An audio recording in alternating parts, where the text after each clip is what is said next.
On this track, you will hear commentary by director John McTiernan and production designer Jackson DeGovia. John McTiernan.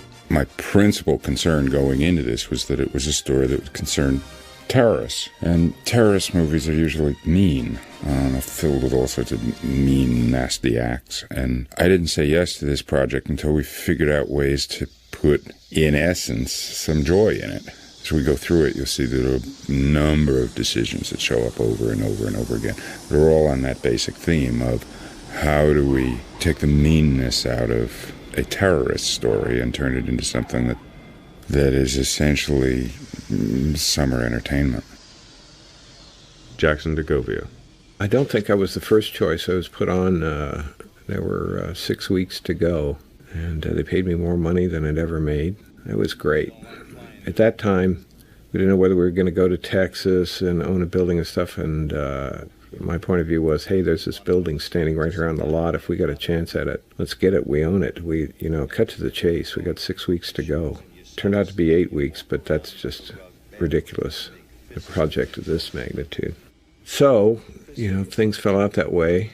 Apparently it was a real tough negotiation, but I think Die Hard made that building. The Fox Plaza will forever be the Die Hard building. This was actually pretty early. It was right at the start. We actually did shoot it at the airport.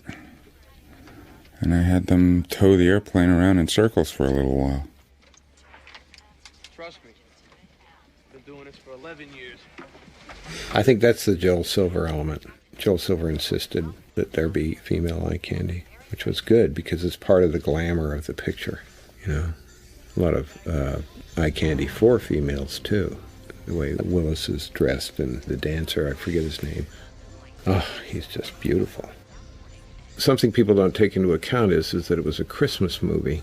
And there was some idea that in the original draft of the script that he would walk by a line of palm trees with Christmas lights on them, which we didn't do, thank God. This is interesting. Takagi is standing right now in an exact reproduction of Frank Lloyd Wright's Falling Water. In this period, Japanese corporations were buying America, and we posited that in the 34th floor atrium of this corporation, the Nakatomi Corporation had bought Falling Water, disassembled it, and reassembled it in the atrium of their building, like a trophy.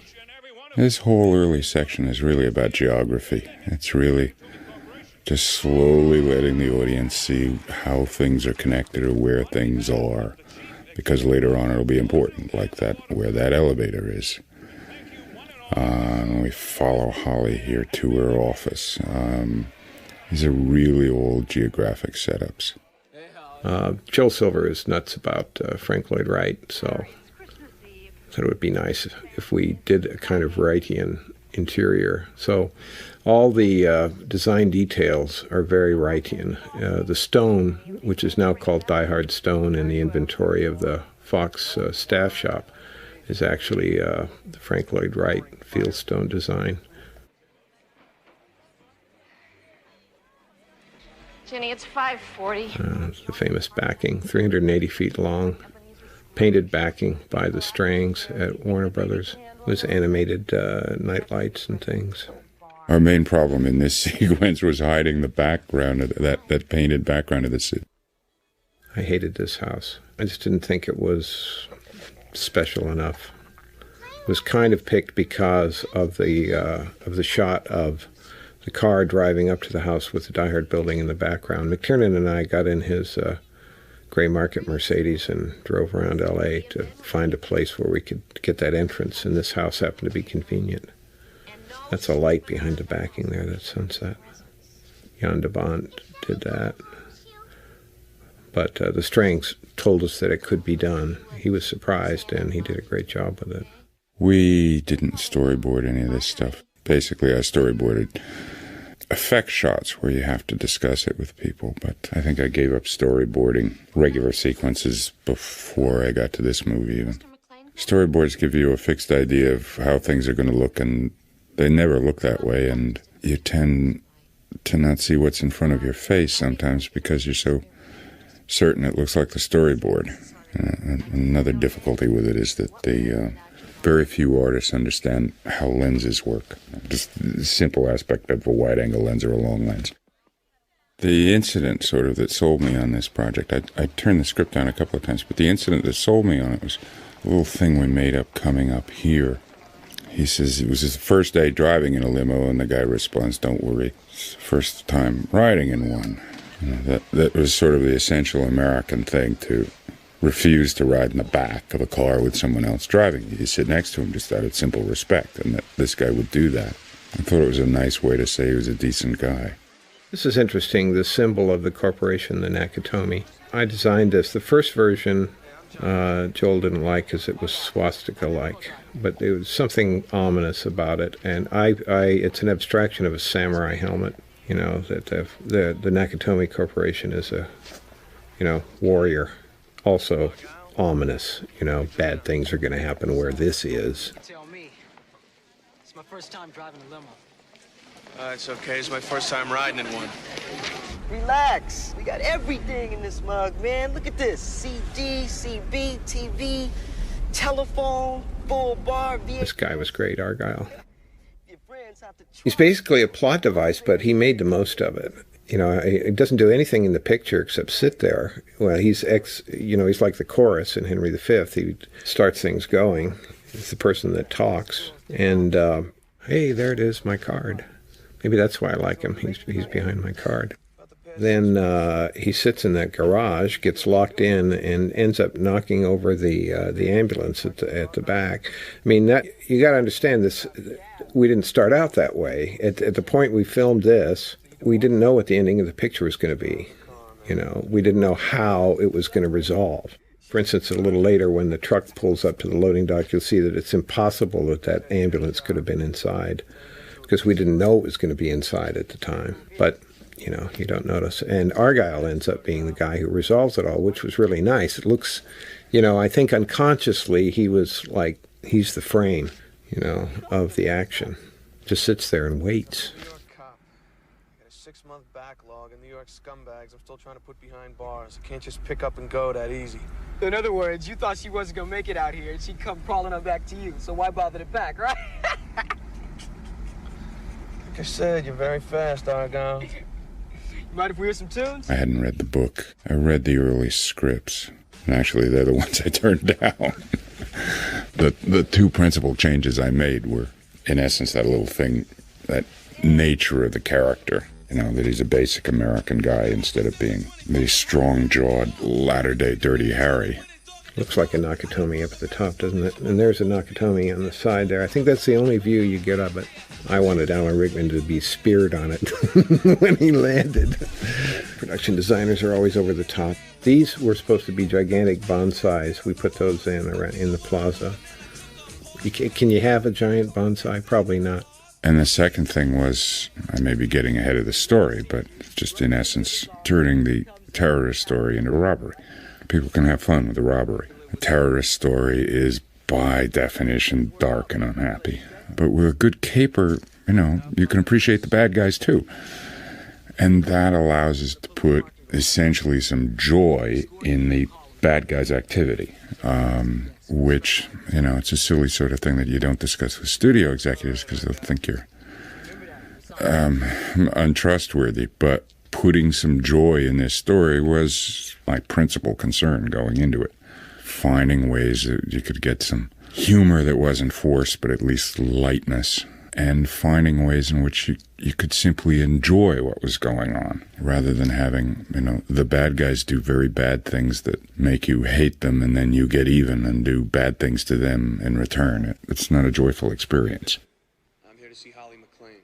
Just type it in there. The security counter here, which we built in, has got a feature that appears later in the museum and the offices where Takagi gets killed. They're battered walls taken from 16th century Japanese forts. This was very advanced for its time. This little touchscreen thing.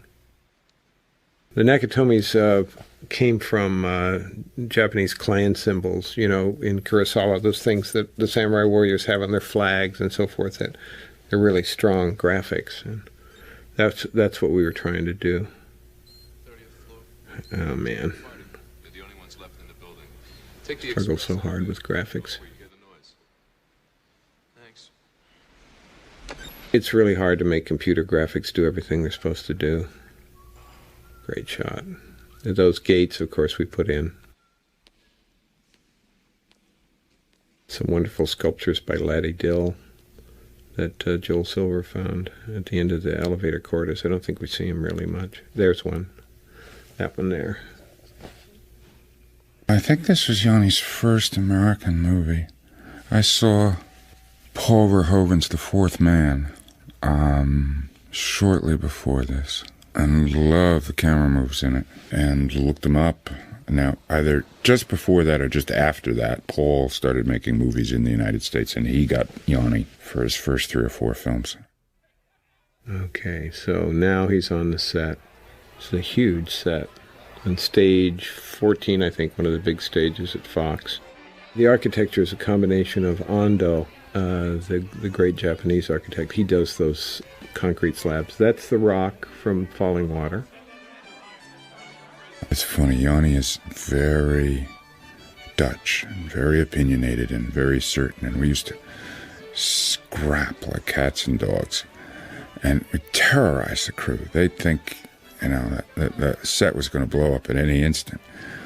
But there was always a thing between Yanni and I that somehow we respected each other, and it was always within the context of the work. So we could have a fight, we could have this spat, and neither of us took it personally or emotionally personally. We kept riding home together every night, and no matter what sort of fight we had on the set. And the crew couldn't understand that.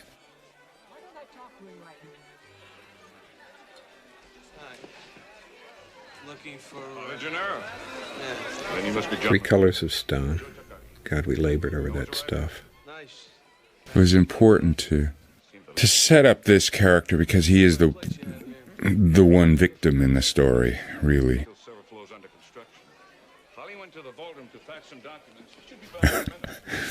I can't claim any credit for Hart. Hart came in with this. He's hysterical. He just so had this character and the drugs and the whole business down on his own. He's fabulous. And he kept breaking us up every time we got on. We had him into work. And I think it was he had so much fun with it, I think, because he'd always been asked to play the straight versions of it. And it was like he was getting a chance to make fun of all sorts of people he'd had to work for. No, thank you, I'm fine. Man, I've forgotten how great that backing looks. Jesus. Nice twilight. They've they're backlighting the mountains there and the sky, so this is like a translight, even though it's a painted backing, lighting through it. That's a gorgeous backing. It still exists, I think, in pieces in Fox's inventory. They use it all the time. This is on a platform 7 feet high, so you could see down into the backing. Nice. We built the outside of the building on the set also, so you could see it out the windows like that. We didn't rehearse. What I usually would try to do is I usually try to start shooting somewhere near the beginning of the story and let the actors figure out what they're doing from there. Certainly, I would never have asked a couple of actors as experienced as those two to go rehearse. This guy is so great. All the minor parts are so beautifully cast. Okay, there's an in-joke here. This is the truck with the Raiders in it, which is Pacific Courier, which means messenger of peace. I use the same name and graphic in Speed and in Die Hard 3. The truck that gets blown up at the beginning of Die Hard 3 is also a green truck called Pacific Courier. I love that. I don't think I ever told anybody. Production designer irony. To the extent I could, I started at the beginning, and particularly in the first couple of weeks, I tried to get these scenes in first before we had to do anything more serious, so that the actors got the chance to figure out who they were going to be and how they related to each other. Love her. I don't know who came up with the wallpapers.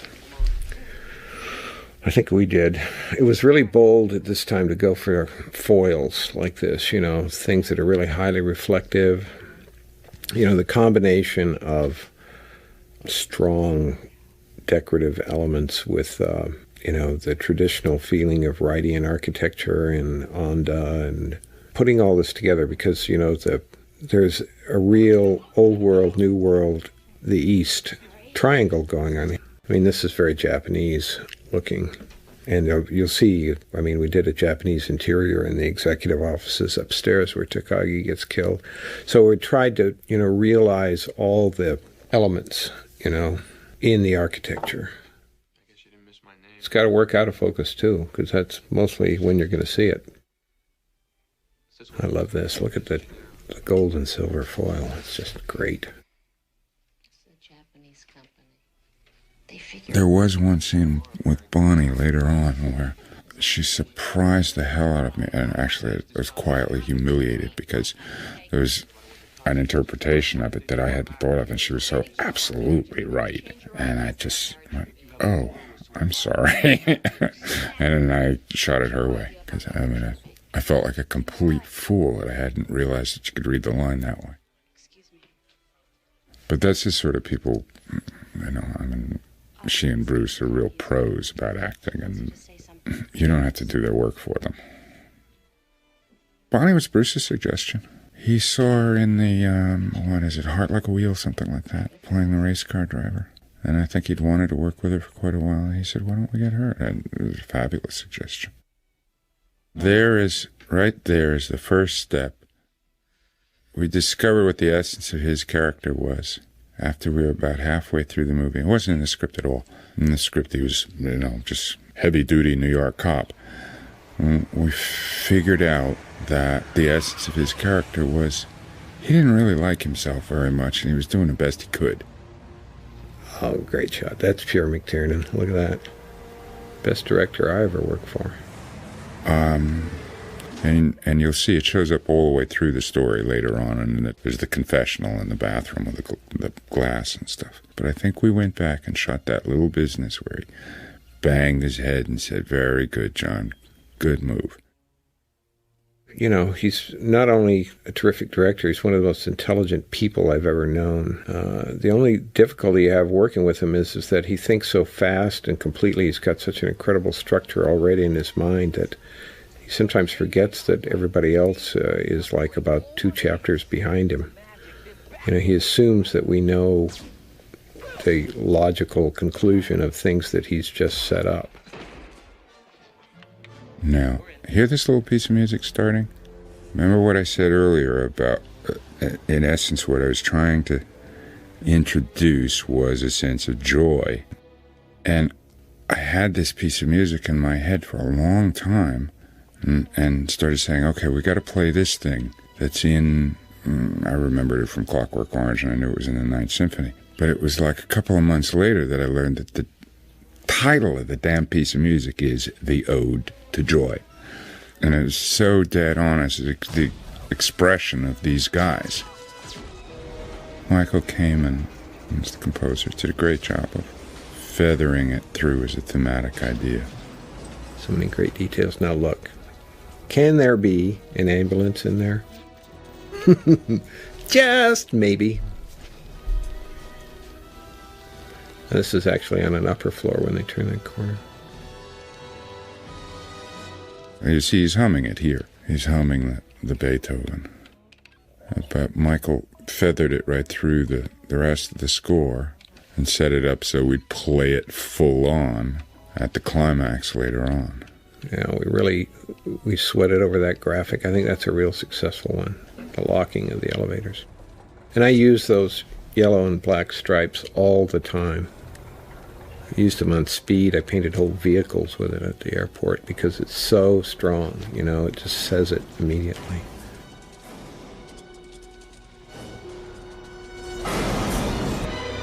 German terrorists are neutral. They weren't Middle Eastern terrorists. They weren't connected with anything that made any sense or was sensitive. And I know that was part of what we were concerned with. It's just, let's not gratuitously step on people's toes about let's not get involved in politics, because it's supposed to be entertainment, not politics. Production designer is overall and creative relations, and the art director is like an exec officer, the way I organize an art department. They have some design responsibility, but basically they're there to see that it gets done and that it's right.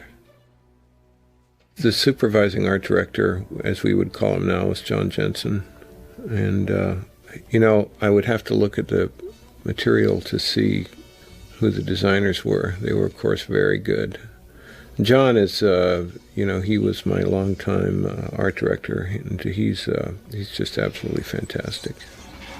I have to get back to you on the construction coordinator. He was terrific. The Bruce Gefeller, right? Our schedule was impossible. We were running 3 shifts on this big set, 24 hours a day, 7 days a week to get it done because we started so late. I'm really concerned with how it looks, and what's shootable and doable. It's my experience is supposed to make this possible, and I'm supposed to be the keeper of the through line in the design, like the author, as it were, of the design. And, I relate with like Jan de Bont and John McTiernan and Joel Silver because they all have input into the design. They all have requirements and, strength. And the set decorator does the interior decor. It's nice seeing this as a full anamorphic screen. Most of the time when you see it on television, it's already has the edges all cropped off so that you lose an awful lot of the geography. And it's the great thing about the DVDs is you can now go back and actually see the movie instead of the lopped off videotape version.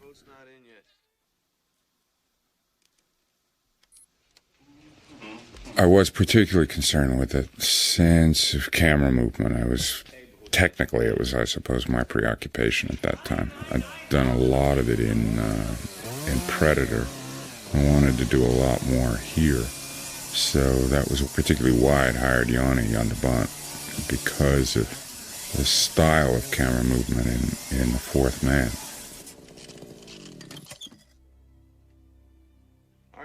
Frank Uriosti, who had cut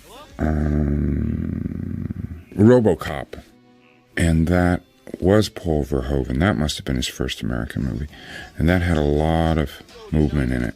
And what I was trying to do was get an editor because there used to be an awful lot of nostrums about what you could do and what you couldn't do. And particularly for a young filmmaker, you'd have, if the editor didn't agree, he'd start bad-mouthing you to the studio behind your back. Oh, this stuff doesn't cut very well, because there used to be rules about, that you can't cut a shot until the camera stops moving and all of this. I'd cut an awful lot of my own stuff, and I was quite happy cutting when the camera's moving. It takes a particular style, but it can be done. And that's what I was particularly concerned about getting Frank Uriosti. And he was wonderfully supportive about cutting on movement, and we, between the two of us, sort of set up a research program of what can we do and what can't we do. And for quite a while I was shooting alternate takes of most shots where I would shoot the move at a different speed so that Frank could cut so that he could match the movement speed. Gradually we found it wasn't that necessary. I don't know, my own sense of timing got better or something, and we had to do less of it. But I think through the first half of this movie I was shooting alternate speeds on dolly moves.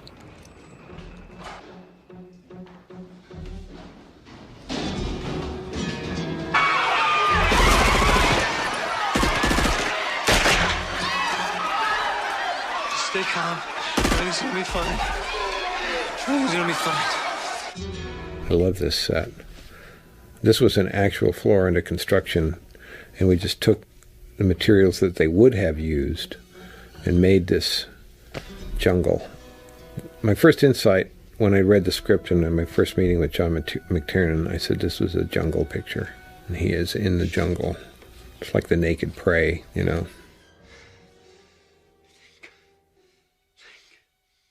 In general, movies, you'd never see that move right there in an American movie. a simple, expressive, or subjective move like that. It was only in European films at that point. Paul was the only one who was working at that time, and there were people who, like Fellini, had moved the camera tremendously. There were other Europeans that obviously I'd studied. Man, I'm really getting off on the backing seeing this again. I had no idea. Because a production designer always feels that you're not looking at the sets and the backing enough, you know. That's our take on things. We're always going to be wider, you know, look this way. And Jan, of course, is a brilliant composer, visual composer, and he really did me proud because he showed it to me in interesting ways that I never would have thought of. He has this wonderful impish Dutchness about him. He's a naughty boy. I wrote this line. I'm still proud of it. I put in the thing about Manzanar. Interned Manzanar, 1942. I created a little thing where we would do his bio and find out, geez, this is a decent guy. You know, from a middle-class background who clearly got there because of hard work and brains. You know, he doesn't deserve this treatment. Boy, is he terrific. Total sociopath.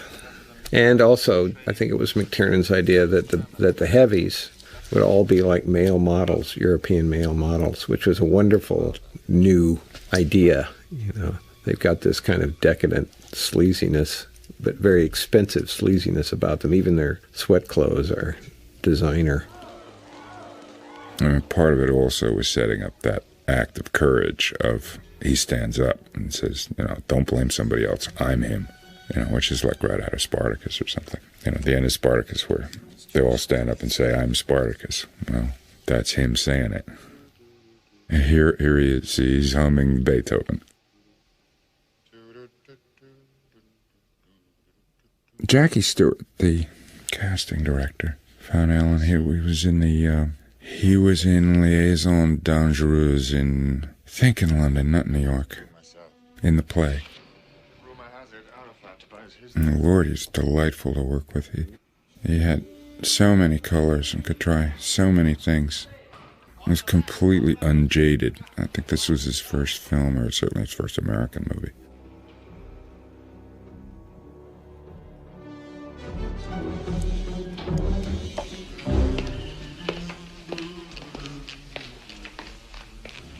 I confess that's another one of my little additions.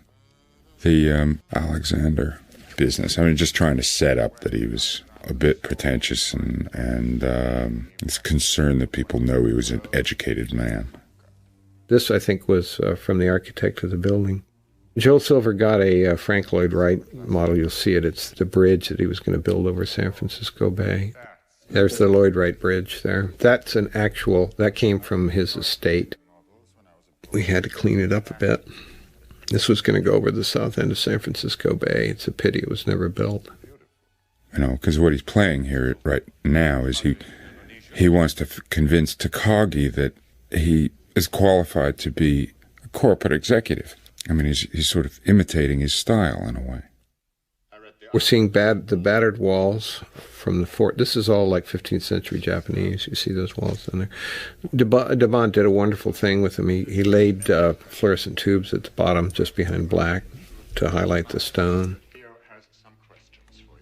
Outside the windows here are those life-size clay figures from, see them in the background there, out of focus, from the tomb that was just discovered in China. Remember that whole army of individuals? We made a couple of those.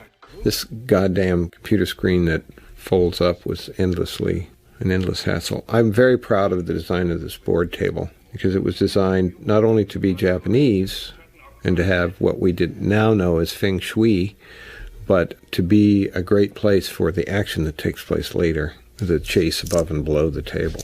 It was basically, you know, it's something that worked on the back of an envelope and then just got done as soon as it could get done, like everything else. A lot of people have commented, and they're completely right, that the plot in this is ludicrous. So terrorists pretending to be terrorists so they could be robbers is ridiculous. But it allowed me to get to the essential thing that I was talking about earlier, that we can enjoy an intention on the part of the bad guys to cleverly snatch a whole pile of money. You can't enjoy it if right at this point he was trying to get the money because of some political thing. The sense of joy would go out of the movie at that instant. And it doesn't matter how many times they hum the ode to joy, the joy would be gone. That's kind of a cheap plastic lay-on there that worked really well. Cutting the keyholes in there was good. We're coming up here on the one serious moment of violence in a movie, because most of the others are meant to be a little bit over the top and goofy, and this one was the one that was supposed to be shocking. And it certainly functioned that way with the ratings board. We had to negotiate forever, frame by frame, about how much red paint we could leave on the door. Such a shock when this guy gets killed. I don't know if I ever got it clear. Somebody else will have to tell me. Did I get it clear that these two guys over there are making a bet on whether or not he gets shot? One thing that's great about the movie is that all these people and all these stories are really vivid. And in order to get people to care about the world, you got to blow up a building. You know, in that snide review in Salon, you know, what was it? What's so hard about blowing up a building? It's about blowing up a building that matters. It's like deconstructing the proudest accomplishment of our corporate civilization in order to get down to the level where you can care about the mechanicals, you know, in the sense of Shakespeare's mechanicals. And that's one of the things this picture has that a lot of action films don't. And, you know, all the pictures that have, you know, imitated the action beats of Die Hard on a whatever, have all missed the point. Because Die Hard is successful because everybody in it is really cool and real things happen to them. And it's like, you don't only see the war, you see the context of the war. These people get smashed. And there are all kinds of opportunists and parasites and leeches around the outside that are, you know, knowingly ripping people off in order to make the most out of this. Now, camera starts and this whole sequence moves and really never stops moving. And had it not been for Frank Curiosity and his encouragement, I never would have gotten away with it. I had nearly gotten fired on Predator for shooting things with camera movement, and the editor said, well, no, that's against the rules. I know people have commented that there seems to be a lot of that you don't notice the crampedness for a movie that takes place all in one building. But actually, I mean, the drama takes place in one building, and it needn't be any bigger than, you know, the stage of the drama. And there are circumstances where you could, you know, conceive of a drama that takes place entirely on a tabletop, and if you got yourself close enough to it and learned enough of the specifics of the shape and the geography of that tabletop and how it intersected with the drama, you know, you could, in theory, make a whole movie on a tabletop. But it's just a matter of changing scale. You get closer to it, it gets bigger. It's the whole secret to action movies. You know, everything has to make sense. And you can't cheat. I mean, all that stuff about they'll never know is total bullshit. They always know. The seventh lock, however, is out of my hands. The great reveal. Looks like a crab. I so love this door. It was so hard to build. It's wood sheathed in stainless steel. There's an awful lot to learn about this craft. People are coming in unprepared. It's one of the things we're trying to do in the Guild, is get them exposure to people that have been doing it forever, you know. There's talent, and then there's professionalism.